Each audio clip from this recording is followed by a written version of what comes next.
Bom dia, tudo bem? A mensagem que Deus colocou para mim hoje, ela diz assim: a cada batida do seu coração, Deus está dizendo, eu te amo.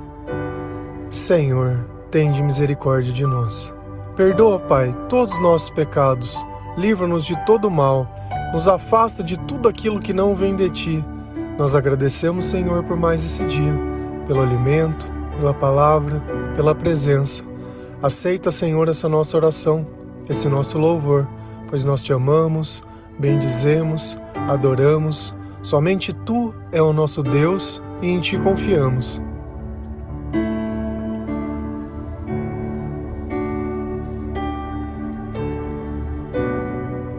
Nós só descobrimos o valor da vida quando nós ficamos doentes ou quando nós perdemos alguém. Dessa forma, em muitos momentos, fica difícil entender o valor de estar vivo. E não apenas estar vivo, mas estar alimentado, sem dor nenhuma, sem doença nenhuma, sem nada de errado. Quantas vezes a gente nem percebe que dentro de nós existe um coração que bate? Em muitos momentos nós só conseguimos olhar tudo aquilo que é negativo da nossa vida, tudo aquilo que não está de acordo com os nossos sonhos ou com os nossos desejos. E mesmo estando vivo, parece que existe um desejo maior que de não estar. E quantos simplesmente não tiram a própria vida por não suportar uma vida longe do amor? Mas a cada batida do nosso coração, existe um Deus dizendo, eu te amo, eu acredito em você. O que falta na sua vida sou eu. Se a gente vai lá em 1 João 4, versículo 19, a palavra do Senhor lá diz assim: nós amamos porque Ele nos amou primeiro. Eu sempre falo a mesma coisa. Ninguém pode dar para uma pessoa aquilo que não tem para si mesmo. Se hoje nós podemos amar alguém, é porque Deus nos amou primeiro. E a cada batida do nosso coração, esse amor, ele é confirmado. Essa crença em nós e que nós temos um propósito para Deus, ela é confirmada. Às vezes nós esquecemos o nosso valor. É fato isso. Sabe por quê? Porque nós só conseguimos reconhecer alguma coisa se nós podemos ver. E sabe para que serve os nossos olhos num quarto escuro? Para nada. Quando nós vivemos longe da presença de Deus, é como se nós estivéssemos vivendo nesse quarto escuro. Então, apesar de nós termos olhos que poderiam reconhecer qualquer coisa, sem a luz, era impossível que nós possamos usá-los para fazer alguma coisa. Então, para que nós possamos reconhecer o valor da nossa vida, é preciso que Deus esteja na nossa vida. Para que nós possamos amar, é preciso que Deus esteja na nossa vida. Mas na maior parte do tempo e na maior parte das vezes, a gente acredita que o amor é uma pessoa, ou o amor é um comportamento, ou uma expectativa, ou uma declaração, se esquecendo da origem de tudo, que Deus é amor, e as pessoas que amam fazem isso porque Deus está com elas, não porque simplesmente elas querem. Nós temos uma confusão muito grande quando nós começamos a nos relacionar. Talvez o tesão, a paixão, a vontade de ter alguém, a expectativa. Quantas coisas na nossa cabeça não são uma coisa e na realidade são outra. Só que parece que esse é o curso da vida. Ter uma família, casar, ter uma casa, ter filhos, o cachorro e isso. O problema é quando a gente percebe que mesmo que você conquiste todas essas coisas, ainda assim dentro de você existe um sentimento de vazio, um sentimento de solidão e uma necessidade de ser amado. Se isso não fosse verdade, não existiria ainda pessoas que mesmo com tudo isso continuam com aquele sentimento de busca, como se precisasse encontrar a pessoa certa. Não é uma questão de quem está do nosso lado, mas de quem está dentro de nós. E não apenas em nós, mas também dentro da pessoa que nós nos relacionamos. Porque o amor, ele precisa estar em ambos. Senão se torna uma dependência emocional. E isso nunca acaba bem. Sabe por quê? Porque dessa vida a única certeza que nós temos é que nós vamos morrer. E se essa pessoa morrer antes de você, como vai ser a sua vida com essa dependência? Então nós podemos sim ser dependentes de tudo aquilo que é eterno, de tudo aquilo que é Deus. Se a gente vai lá em 1 João 4, versículos 7 e 8, a palavra ela diz assim: Amados, amemos uns aos outros, pois o amor procede de Deus. Aquele que ama é nascido de Deus e conhece a Deus. Quem não ama não conhece a Deus. Por quê? Porque Deus é o amor.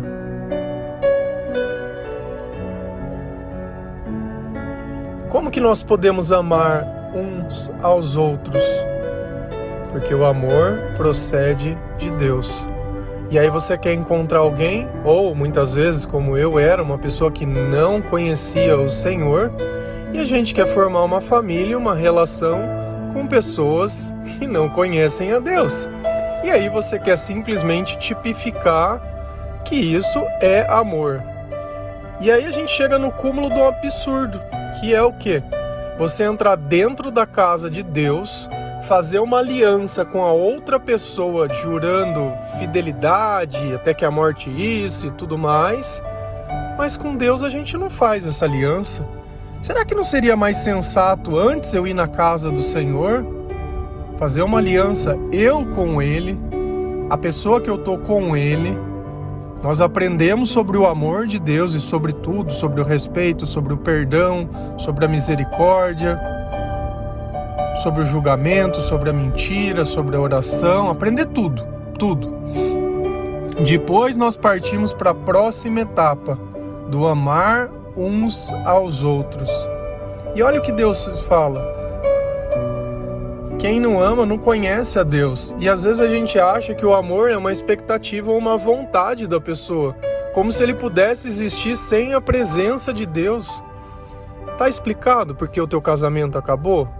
Tá explicado por que tem tanto divórcio, tanta infidelidade, tanta coisa ruim no meio de nós? Porque a gente quer dar um nome de amor porque não é amor. Quem não ama não conhece a Deus. Por quê? Porque Deus é amor. Então, para que exista o amor, é preciso que exista Deus.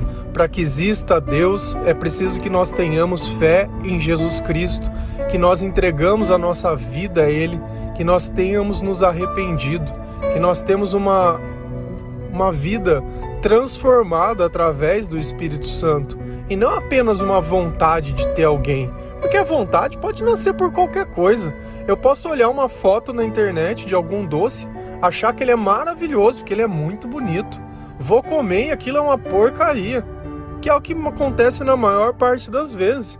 Você olha uma pessoa, acha a pessoa maravilhosa, sem nem perceber que tem 500 filtros na cara dela, e aí você vê ela pessoalmente e tem dificuldade de reconhecê-la. Ou olha aquele corpo maravilhoso e percebe que ele não é daquele jeito. E eu não tô falando com isso, taxando. Cara, se você tá feliz do jeito que você tá, amém. Porque a nossa felicidade não depende da forma que eu estou, mas de com quem eu estou. E se eu estou com Deus, amém. Se eu trato meu corpo de acordo com as coisas que Deus me ensina, amém. Se eu não faço nada de forma descompensada, se eu tenho o controle da situação, se eu estou preocupado com a minha saúde, amém também. Cada um entrega para Deus o templo que é capaz de entregar. E às vezes você olha uma pessoa que tem um corpo, sei lá, de academia, alguma coisa, e nem percebe o quanto que essa pessoa ela se dedica para isso. É fácil às vezes a gente discriminar ou taxar as pessoas.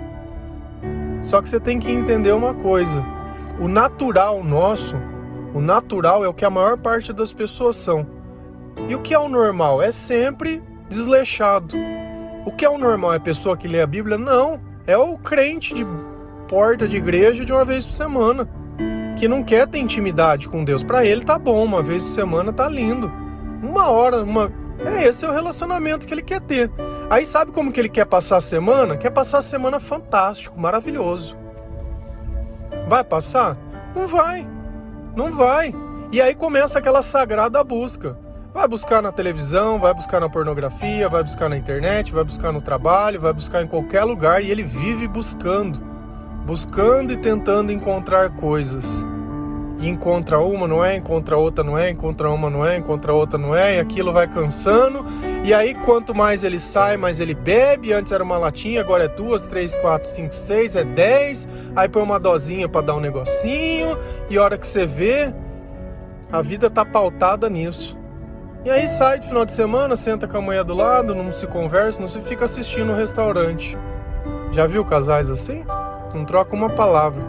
É bebida pra dentro e olhando. Não sei o que faz depois. Mas nada disso me remete o amor. E às vezes a gente vai falar de um filme de amor. Ah, esse filme é romântico, é de amor. Você vai olhar duas pessoas. A gente olha um sacrifício de uma pessoa que morreu por aquele que não merecia e não consegue reconhecer isso como amor. Mas duas pessoas são. Ah não, duas pessoas são. Ah não, porque olha o sacrifício que ela teve. A primeira vez que eu entendi, entre aspas, o amor entre duas pessoas foi assistindo o filme do Romeu e Julieta, aquele com Leonardo DiCaprio. Pra mim aquela era a coisa mais bizonha e bizarra do mundo, porque na minha mente racional, né, que nem Deus podia existir, um homem passar por tudo que ele passou por causa de uma mulher, pra mim era um absurdo do tamanho do mundo. E aí eu entendi o que era o amor que as pessoas diziam. O amor é a vontade de estar junto acima de qualquer coisa. Só. E aí? Ah não, porque... Cara, não adianta. Não adianta. Não se sustenta isso. Deus, ele tem um espírito que nos capacita a fazer aquilo que nós não podemos. Se eu sou limitado por mim mesmo, nas minhas qualidades ou nas minhas convicções, não adianta eu querer achar que eu vou ter esses poderes que dependem de Deus sem Deus e que eu vou conseguir fazer o fundo e o mundo para estar junto. Cara, de repente uma vez você consegue, mas e aquele dia que você não tá bem? E aquele dia que você tá perturbado? E aquele dia que a pessoa mentiu ou que você descobriu alguma coisa? E aí, naquele dia tem um amor? Não, o amor acabou. Engraçado, né? Deus é eterno, mas o nosso amor, ele acaba. E eu quero dar o nome do eterno numa coisa que acaba, numa coisa que é humana. Mas podemos chamar isso de amor. Se tiver Deus, da forma que Deus ensina em ambas as pessoas, isso é o amor. Por quê? Porque é Deus se manifestando na nossa vida. Se a gente continua lendo, lá em 1 João 4, versículo 16, a palavra ela diz assim: assim, conhecemos o amor que Deus tem por nós e confiamos nesse amor. Deus é amor. Todo aquele que permanece no amor, permanece Deus e Deus nele. Então o amor, essa batida que está no nosso coração, é o próprio Deus. E se o amor de Deus permanece em nós, nós permanecemos nele. O que Deus está falando isso? Que enquanto o Espírito Santo estiver em nós, que enquanto nós estamos obedecendo, enquanto nós estamos buscando a presença dele, ele permanece em nós. A partir do instante que nós não queremos mais o amor não permanece mais em nós. E às vezes a gente recebe pessoas dizendo que não, mas Deus está cuidando. Ah, tá cuidando? Tá bom. O que você tem feito? Tudo errado, mas Deus está cuidando. Então, para que existe o pecado? Para que existe o inferno? Para que Jesus morreu na cruz? Por que Deus fala sobre o ímpio, sobre o tolo, sobre a maldade, se independente do que eu faço, Deus está cuidando? Se eu não preciso de renúncia, se eu não preciso de arrependimento, não preciso de nada. Por que João Batista foi morto? Não sei, não faço ideia. Por que Jesus foi morto? Por que tantos profetas eles foram mortos? E olha a mensagem que eles carregavam, que Deus é amor. Qual era o mandamento maior de Deus? Ame Deus sobre todas as coisas. O que Deus está falando? Devolva para Deus aquilo que Deus dá para você, que eu não posso dar ao outro, aquilo que eu não tenho para mim.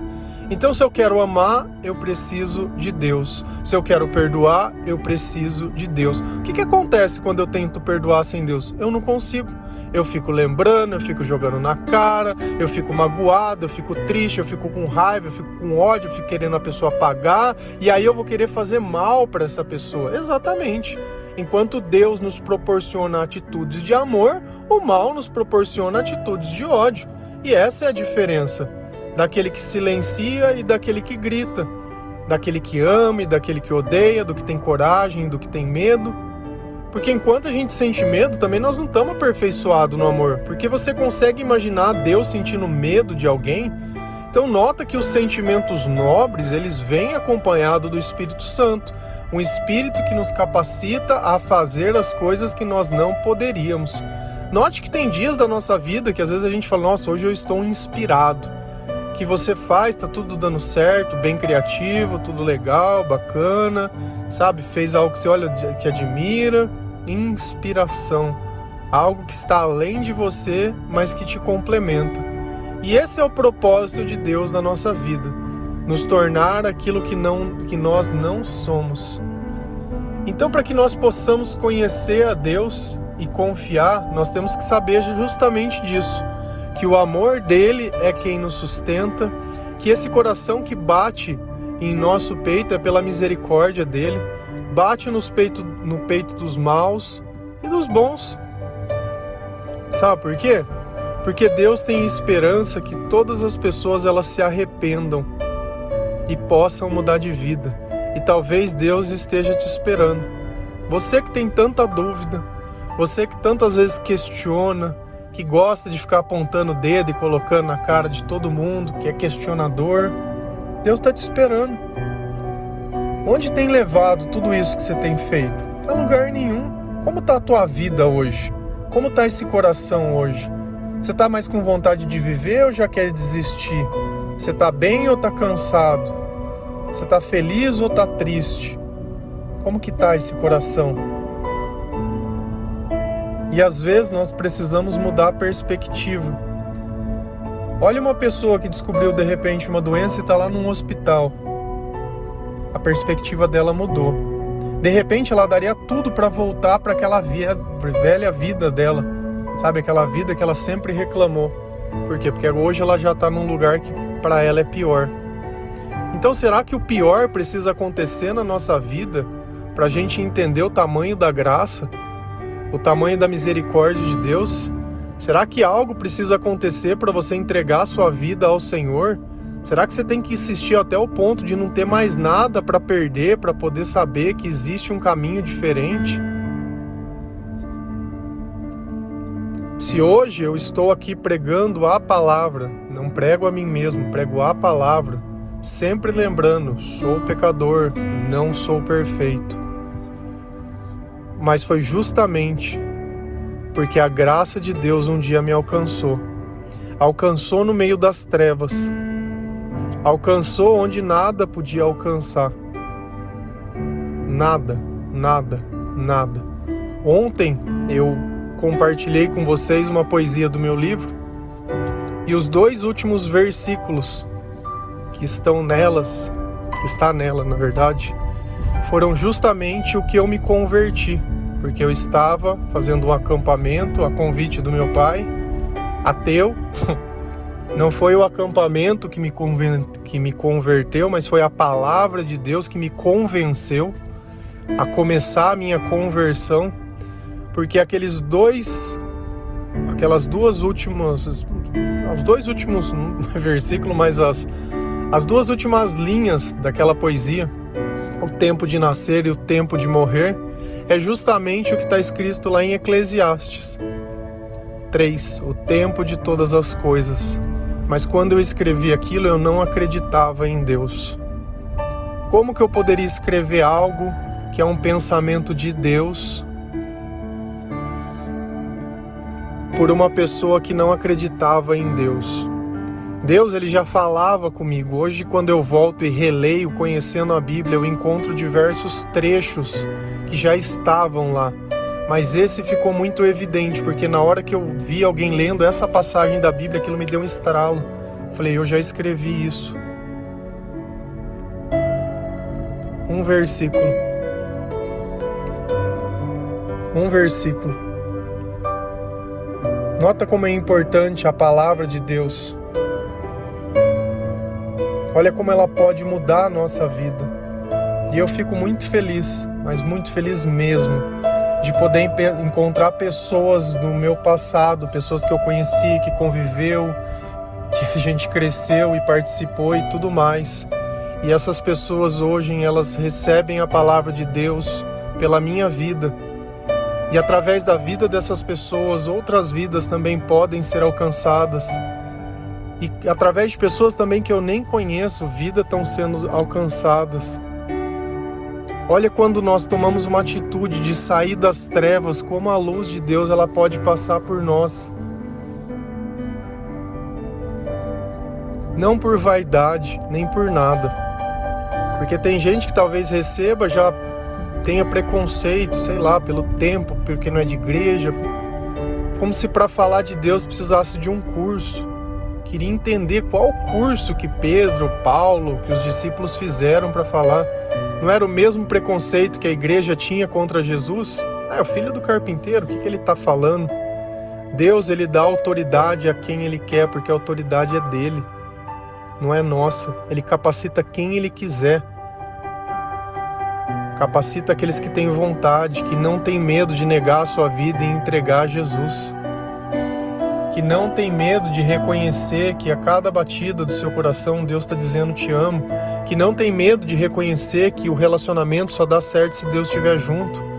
Que não tem medo de viver o amor da sua forma mais plena, porque Deus é o amor.